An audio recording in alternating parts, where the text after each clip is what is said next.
Oi, gente! Hoje vamos falar sobre o Recife. City to Recife, parte 2, Circuito das Igrejas e Culinária Pernambucana. Chega chegando e vamos conversar!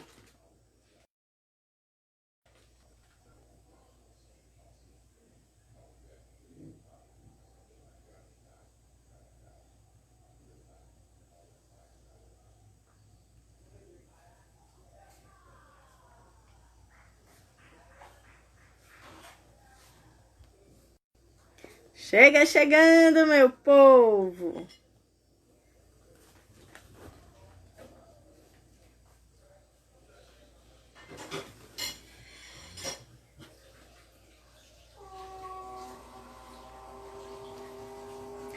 Lê, lê, lê, lê, lê, lê, lê.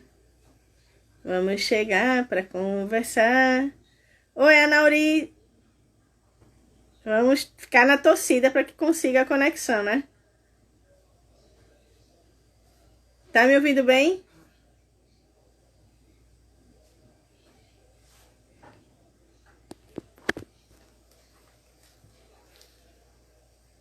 Joia. Vamos aguardar agora a Abby chegar. O pessoal chegar chegando.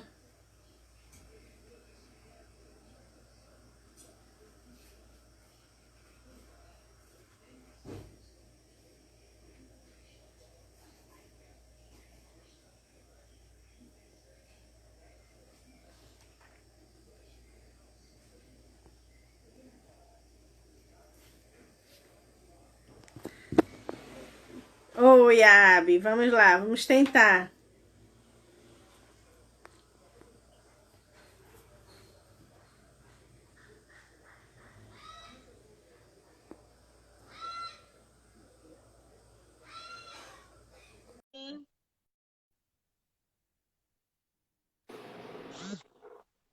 Oi, Abby. Oi, boa Tá me noite. ouvindo bem? Tô. Boa noite. Graças a Deus. Então, gente, boa noite. Sejam bem-vindos. Vamos começar o nosso City Tour Recife, parte 2. Culinária pernambucana e Circuito das Igrejas. Pois bem, sejam todos muito bem-vindos e vamos falar de um assunto que todo mundo gosta, que é comida. Pois é, a culinária pernambucana tão rica em aroma, em sabor, né? Pois bem, a nossa culinária, ela teve muita influência, ela foi muito influenciada, né, pela cultura europeia, pela cultura africana e pela cultura indígena também. Bom, tanto que muitas receitas originais de outros continentes, quando chegaram aqui, foram adaptadas com ingredientes que eram de nossa região, facilmente encontrado aqui. Isso resultou numa combinação única de aroma, de cheiro, de sabor. Tanto que quem prova da nossa culinária, prova e aprova. Isso teve bastante destaque também na culinária dos doces, né? Então, os doces que foram desenvolvidos no período imperial e no período colonial, eles se destacaram bastante. Dentre eles, o nego bom, o bolo, a cartola, que vamos falar um pouco mais à frente. Só que antes de falar das iguarias doces, a gente não pode deixar de destacar a caçuca.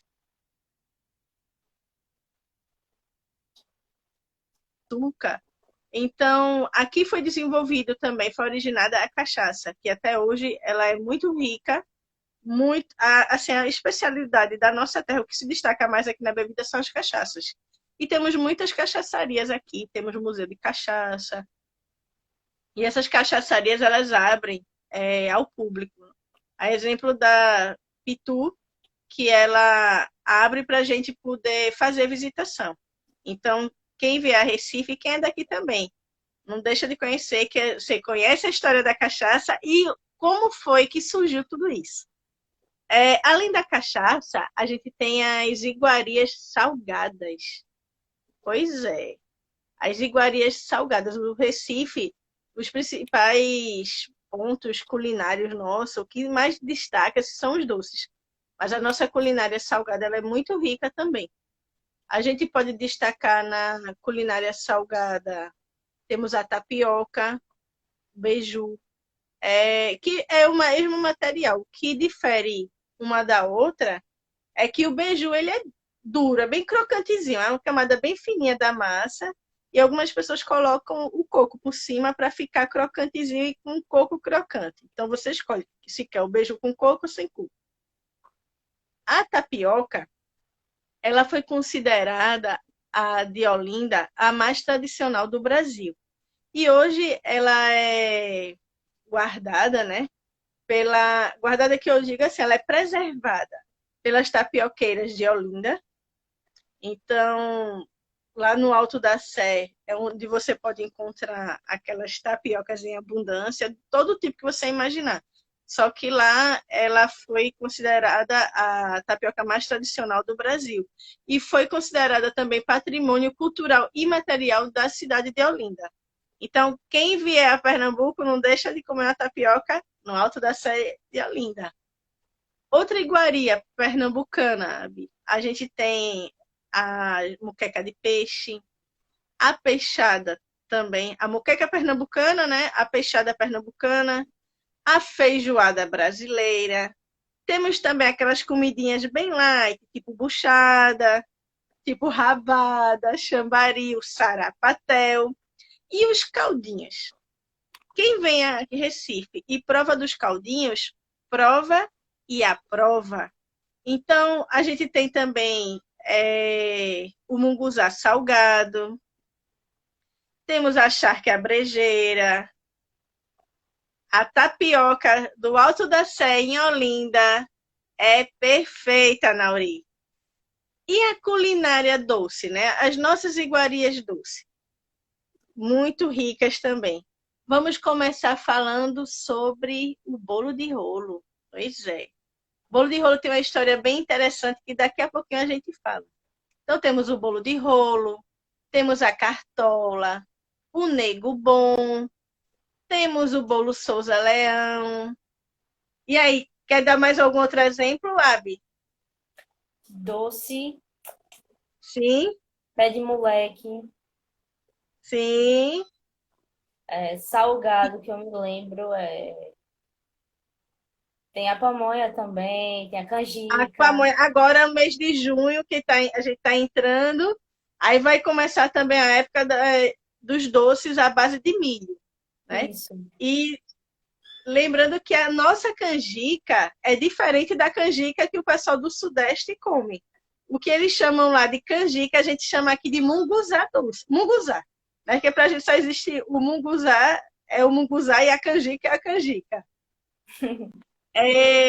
A nossa canjica aqui é uma papa, a consistência de uma papa, só que é com milho, com coco, bem gostoso.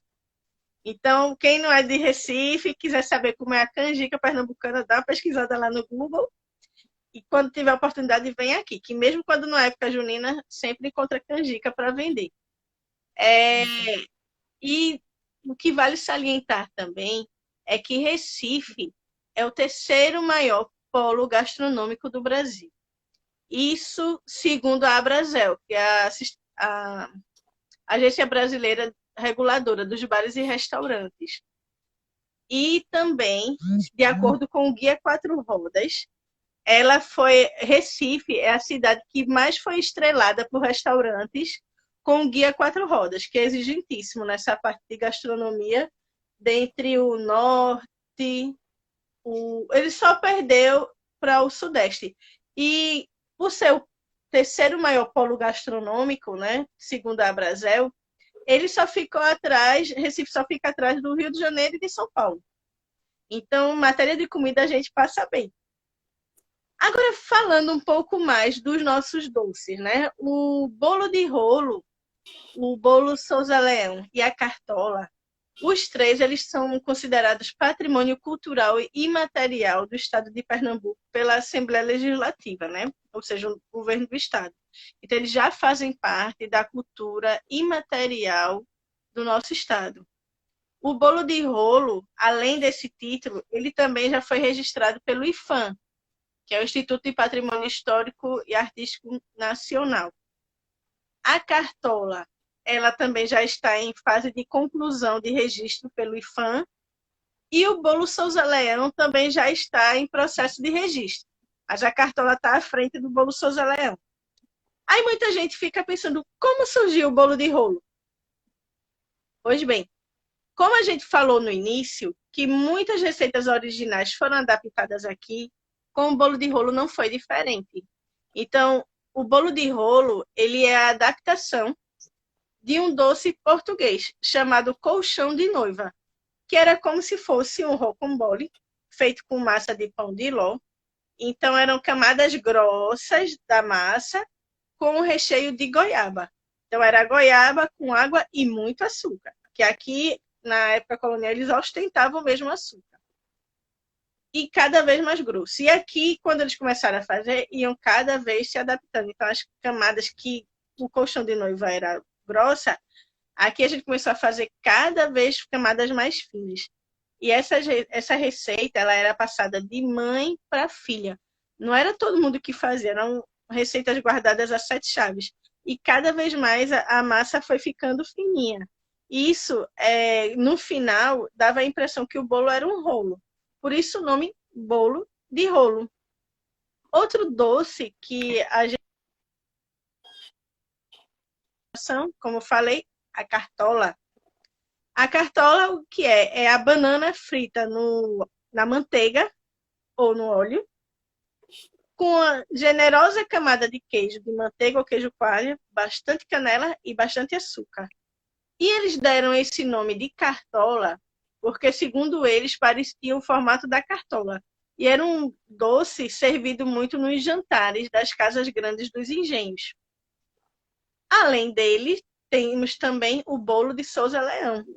Acredita-se que esse bolo ele foi originado na primeira metade do século XIX e quem originou esse bolo foi a esposa de um senhor de engenho. Engenho Souza Leão, a senhora Rita de Cássia. Então, esse bolo ele foi adaptado também de uma receita portuguesa e ela foi adaptando. Então, ela usou, no lugar do pão de ló, ela usou a massa de mandioca, ela usou, no lugar da manteiga portuguesa, ela usou a manteiga feita no engenho. E esse bolo Souza Leão, ele tem a consistência de um pudim firme. Então, essa família Souza Leão ainda hoje tem aquela coisa de geração para geração, né? Então, eles têm muitos doces que eles criaram, mas o que se destaca é o bolo Souza Leão, que é servido em ocasiões especiais. E essa família Souza Leão, elas dominavam aqui muitas terras, tanto para o lado de Jaboatão dos Guararapes, como também no município de Moreno, que faz parte da região metropolitana do Recife. Então, quem vier a Recife não pode deixar de provar as iguarias doces, as iguarias salgadas, que dentre tudo que eu falei ainda temos os caldinhos que são deliciosos, o caldinho de caldeirada, o caldinho de sururu, o caldinho de peixe, o caldinho de aratu. Gente, quem vier a Recife vai passar bem. Então, marcou para vir a Recife, já começa a fazer fotossíntese, porque quando chegar aqui vocês vão voltar com uns 10 quilos a mais. Então, se preparem o estômago, que aí, quando vier para cá, a gente vai passar bem. Vocês vão passar bem. E quem é daqui, quando tudo isso passar, a gente vai se encontrar e vai degustar as delícias do nosso estado. Agora vamos falar sobre o circuito das igrejas. Fala aí, Abi. Oi, boa noite, pessoal. Chega, deu vontade de comer agora, tô com fome. Não foi? E o Uma coisa caldinho, hein? gostosa. Oh, que saudade. Morrendo de saudade. Oh, nem me fala. Então vamos lá, o circuito das igrejas, né? Já ouvimos falar das comidas, agora vamos conhecer algumas igrejas aqui do Recife. Eu separei 6 igrejas e uma capela para a gente conhecer hoje, bastante conhecida, inclusive a capela. Vamos começar hoje pela a Igreja Madre de Deus, que é já conhecida por alguns, porque a gente já falou na live anterior, no City Tour Recife, parte 1. E vamos retomar ela, falar um pouquinho sobre ela, que ela é bem interessante. Por que ela é interessante? A Igreja Madre de Deus, que fica ali na Rua Madre de Deus, pertinho do shopping Paço Alfândega, que antes pertencia à igreja e era o convento ligado fisicamente. Não existia aquela rua que separa hoje em dia. É, ali as imediações do shopping era o antigo convento da Igreja Madre de Deus. A Igreja Madre de Deus, ela foi construída lá por volta do século XVIII, como a maioria das igrejas, ou seja, passaram por várias transformações, século XVI, século XVII, até obterem a arquitetura que tem atualmente. Essa Igreja Madre de Deus, ela foi construída pelos padres oratorianos de São Felipe Nero, ou seja, eles vieram lá, estavam lá em Olinda, vieram para Recife para construir essa igreja. A sua arquitetura, ela é em estilo barroco, tem alguns detalhezinhos em rococó. No final, eu vou explicar o que é cada uma dessa arquitetura para vocês não ficar voando. Também tinha comentado que a fachada dela foi feita com algumas pedras, alguns detalhes da fachada dela foi feita com pedras de arrecife. Arrecife que eu falo são aquelas pedrinhas lá que contornam o nosso litoral pernambucano. Uma Que não curiosidade, são arrecifes de corais, né? exatamente, são de pedras, são de arenito. Uma coisa interessante, uma curiosidade sobre essa igreja, que ela tem algumas imagens raras, entre elas a do Senhor do Bom Jesus dos Passos, que veio lá da antiga matriz do corpo santo e há cerca de 3 décadas, 3 séculos, desculpa, há cerca de 3 séculos, ela participa da procissão dos passos. Então, tem certa importância histórica também, não só arquitetônica. Ela está aberta à visitação. Quem chega lá vai ter uma visita guiada, inclusive faz parte do roteiro do Recife Sagrado, com a participação da prefeitura, que auxilia lá o pessoal da igreja. Então, ela está aberta à visitação de 8 às 16, de terça a domingo. Então, quem chegar lá vai ter toda uma explicação. Temos também a famosa Capela Dourada. A Capela Dourada, ela não só é conhecida pelos pernambucanos, mas também conhecida também internacionalmente. Por que esse nome Capela Dourada? Esse nome Capela Dourada é porque cada centímetro dessa capela tem pequenos folhinhas de ouro que foram colocados lá. Ela é coberta. Então, quem chega nessa capela fica assim, fica sem palavras Extasiado. agora. Extasiada. Não tem adjetivo que possa qualificá-la, que é surpreendente. Ela pertence à Terceira Ordem de São Francisco de Assis, assim como a igreja, e faz parte do Museu Franciscano de Arte Sacra do Recife. Então, paga-se uma taxa para entrar, justamente porque ela compõe o museu. Se eu não me engano, Taxa simbólica. é simbólica, R$ 3, só para manutenção do local. Então, vale a pena conhecer. Ela também é em estilo barroco, está presente no altar-mor, nos altares, nas portas, no púlpito, no forro, ou seja, em cada canto é possível observar. Por isso que eu ressalto, quer conhecer a arquitetura antiga como atual, visite as igrejas. Ela é bastante, além de ter sua importância histórica, tem essa importância também arquitetônica. Então, lá também tem alguns painéis que contam a história dos mártires franciscanos, tem alguns azulejos portugueses que falam sobre a criação do mundo, tem algumas imagens portuguesas também, com exceção de Nossa Senhora, que é a padroeira dos noviços, e tem também a imagem do Sagrado Coração de Jesus. Uma das imagens, se não me engano, é a primeira imagem do Sagrado Coração de Jesus que foi trazida para aqui. Ela está localizada E, ali na. Pode falar. assim, tem a curiosidade sobre sobre a Capela Dourada, é Sim, que antes as missas lá dentro só iam homens. isso. E a missa, o celebrante, ele não celebrava de frente para a Assembleia, ele celebrava a missa de costa para a Assembleia. Então ele ficava de frente para a imagem do Senhor e de costa para as pessoas. E os quadros, alguns deles, eles têm os soldados que aparecem castigando, eles têm os olhos riscados. Não sei se tu já percebeu, Abi. Eu não cheguei a olhar detalhadamente cada imagem Pronto. lá. E isso não foi de agora, não. Isso foi da época que esses quadros foram pintados. Aí começou a abrir para que as mulheres pudessem frequentar também, mas tinha um local dos nobres, tinha um local para os plebeus que iriam assistir, começar a abrir, e o local para as mulheres.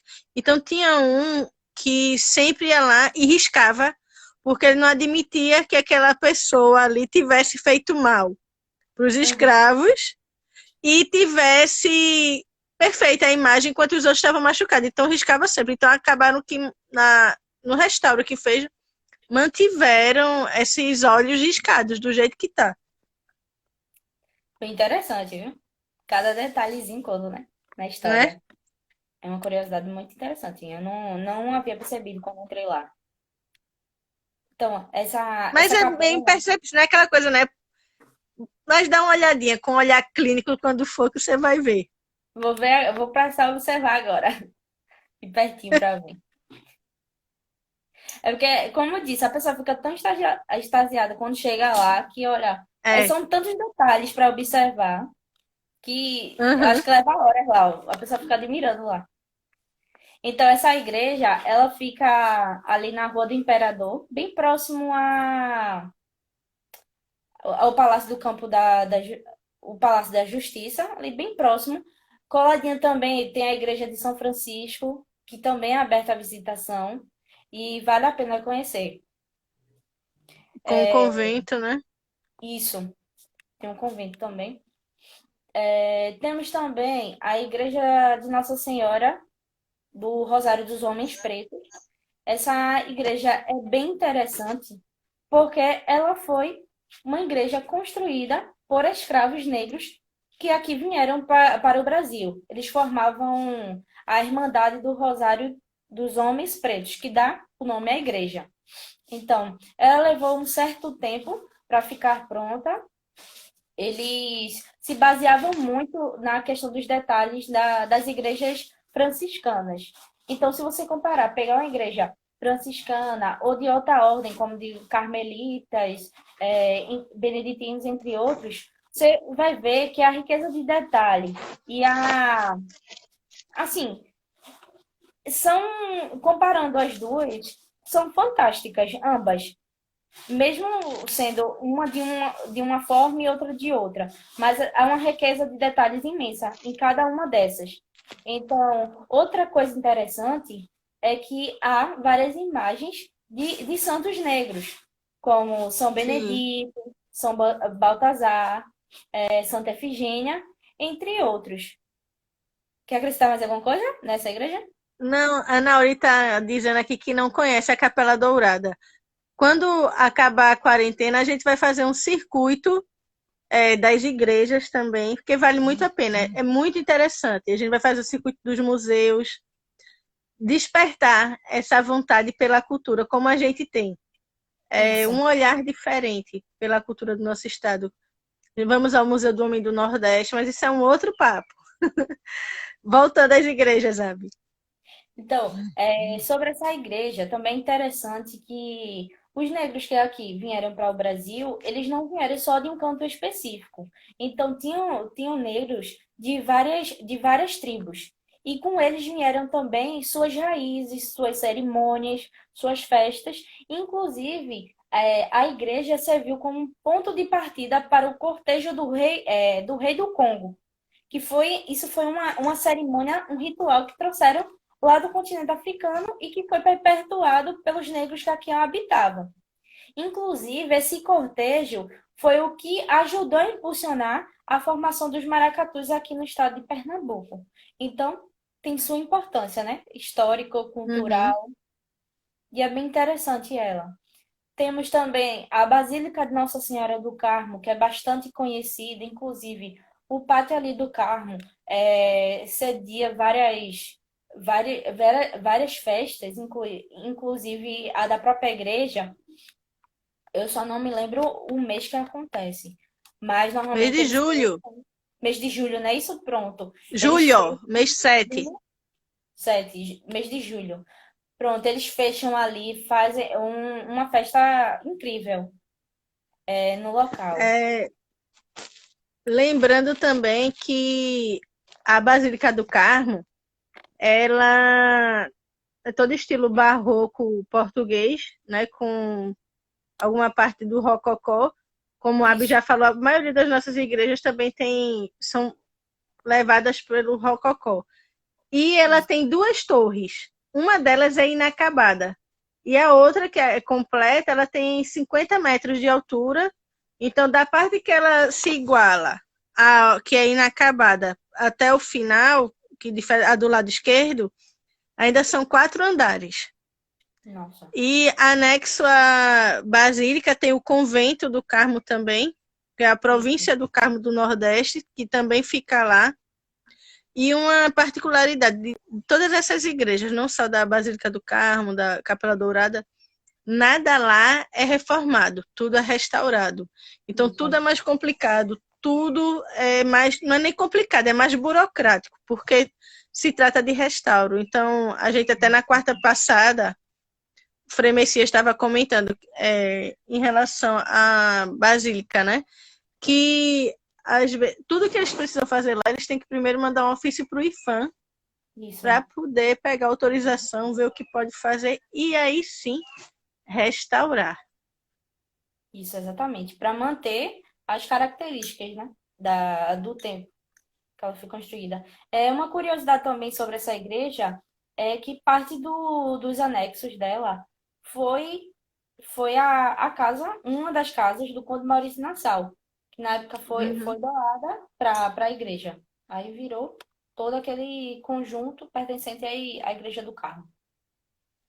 Coladinha também com a Basílica de Nossa Senhora do Carmo, tem a de Santa Sim, Teresa d'Ávila, que é assim, fica isso. escondidinha, mas é de uma riqueza impressionante.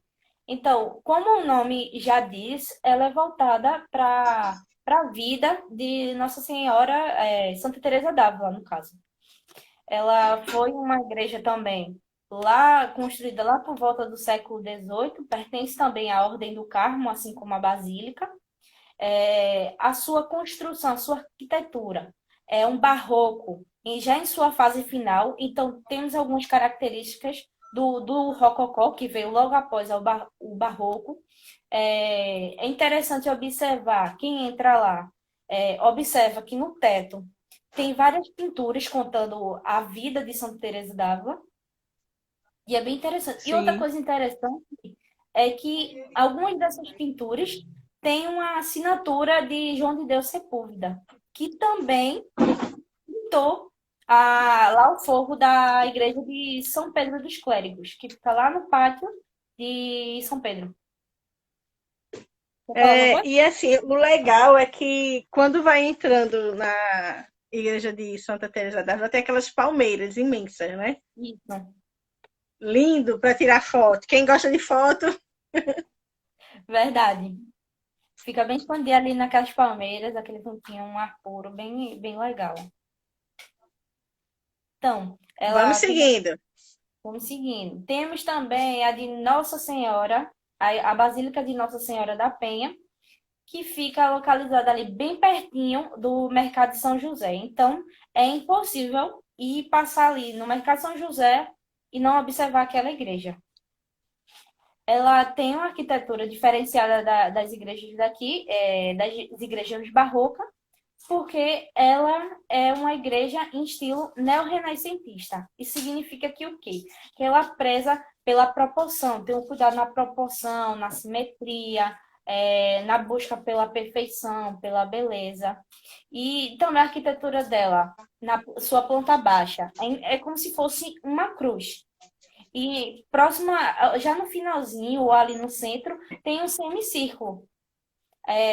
é impressionante, é belíssima também. Nas sextas-feiras é ministrada ali a bênção de São Félix, então é bastante movimentado. Sim.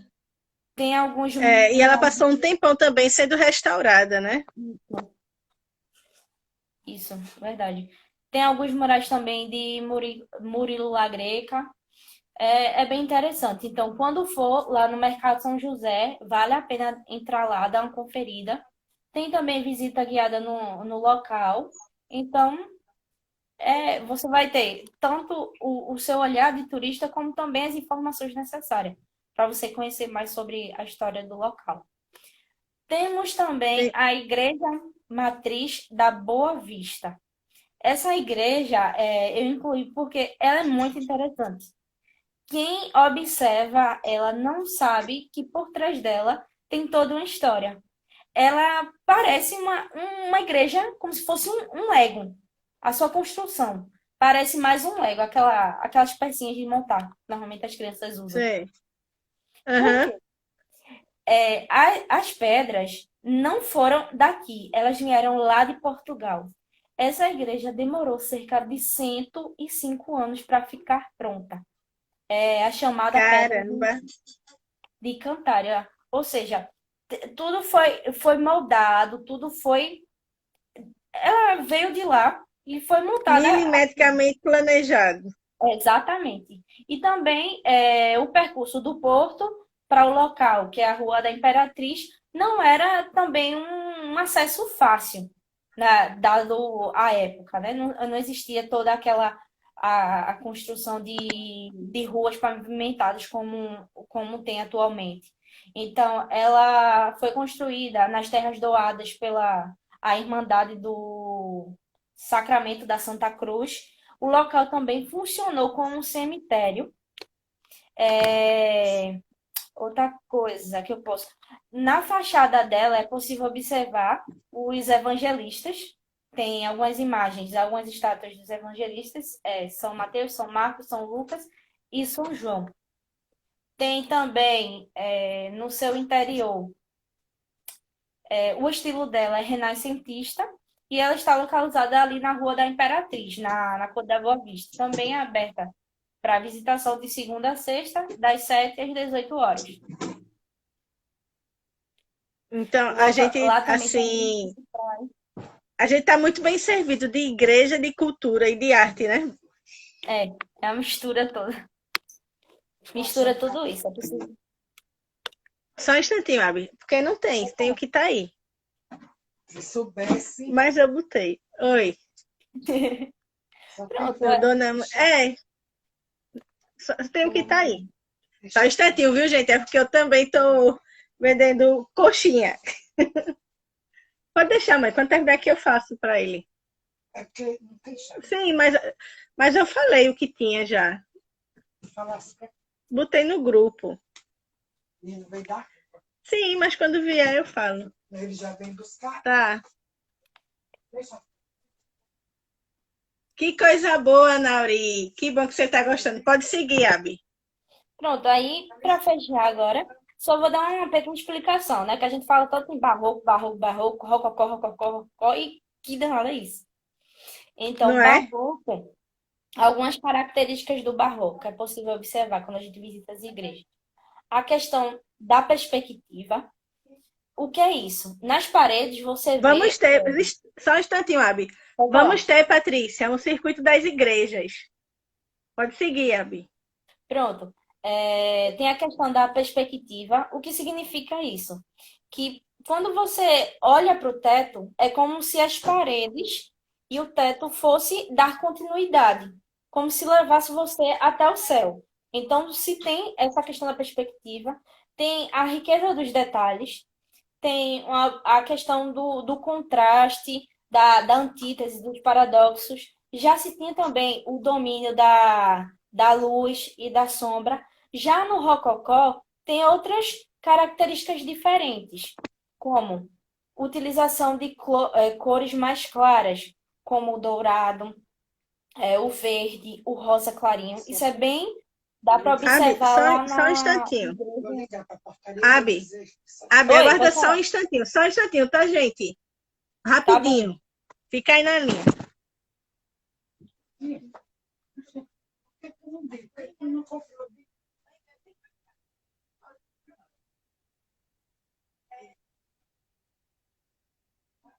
Então, podem ir comentando se quiserem perguntar alguma coisa.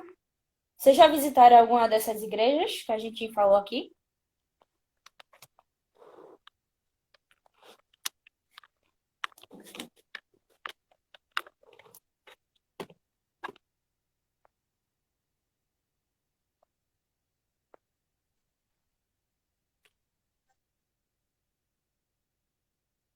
Então, como o Renato havia falado, após essa quarentena, quando as coisas estiverem se normalizando mais, faremos um circuito, um city tour, e conheceremos também algumas igrejas. Vamos também ver toda essa questão da arquitetura, da pintura, da sua importância histórica. Então, já vão aí se preparando para, em breve, a gente conhecer cada uma dessas igrejas, cada um desses locais.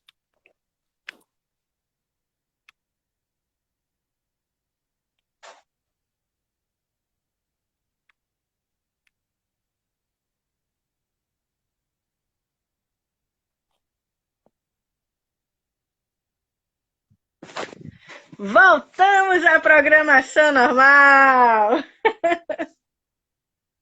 Voltei. Oi! Oi. Então, eu Seguindo. estava explicando aqui da questão do rococó. Uma igreja bem característica dessa é a igreja de- da Santa Teresa d'Ávila. Tem algumas características, como alguns tons de cores, como o dourado, as cores mais pastéis, como o rosa, o verde, isso é bem presente nessa igreja. Tem a questão das curvas, da textura. Tem alguns elementos que é possível observar, inclusive nos entablamentos das pinturas, como laços, flores. Traz uma certa leveza diferente do barroco. Então, muitas igrejas vai ser ou barroca, ou vai ser a mistura do barroco com rococó junto, ou vai ser como outras igrejas renascentistas, neorrenascentistas, e entre outras mais. E aqui eu encerro, no caso, o circuito das igrejas. Pois é, agora vocês aguardem que a gente está na sexta, né? Semana que vem a gente faz Olinda. Uhum. A gente vai ver somente o dia e vai estar avisando a vocês, porque como nessa época de quarentena a gente está organizando algumas coisas internas, né, Abi? Então a Isso. gente vai ver o dia que vai concluir o City Tour com Olinda. E quando concluirmos Olinda, a gente vai começar o Circuito Junino. Vamos falar sobre a festa mais famosa aqui do Nordeste, o São João, depois do Carnaval, né? Fica assim, meio a meio, São João e Carnaval. Então vamos falar sobre o São João, agora no mês de junho. Só que a primeira semana agora nós vamos falar sobre Olinda. Fizemos o City Tour Recife, falamos sobre a história, falamos sobre o circuito das igrejas, culinária pernambucana. Quando for semana que vem, a gente vai marcar a data e vamos fazer o nosso City Tour Olinda, para depois dar sequência ao City Tour Junino. A gente vai fazer Isso. uma viagem, conhecer muito da nossa história, da nossa cultura junina. E vai Uhum. ter também o Como Tudo Começou. A atração é surpresa. Aguarda que nos próximos dias a gente está divulgando. Abi, muito obrigada. Obrigada a todo mundo que participou com a gente, pela paciência de terem aguardado a conexão querer voltar, né, para a gente começar e continuar o nosso City Tour. E lembrando que a gente está com... Muito bom, né, Nauri? Festa Junina. Lembrando da nossa campanha, a Fazer o Bem Faz Muito Bem, que estamos arrecadando produtos não perecíveis, mas a gente está focando no flocão, né, na FUBA, para a gente distribuir FUBA, enlatados, mas toda ajuda é bem-vinda. Então, quem quiser colaborar, fala com a gente, afinal, fazer o bem faz muito bem. Muito obrigada, ótimo final de semana, fiquem com Deus, fiquem em casa, se cuidem. Abe, mais uma vez, brigadão. Cheiro, cheiro no coração de vocês. Fiquem com Deus. Tchau. Obrigada. Boa noite. Tchau, pessoal. Até a Tchau. próxima. Até a próxima.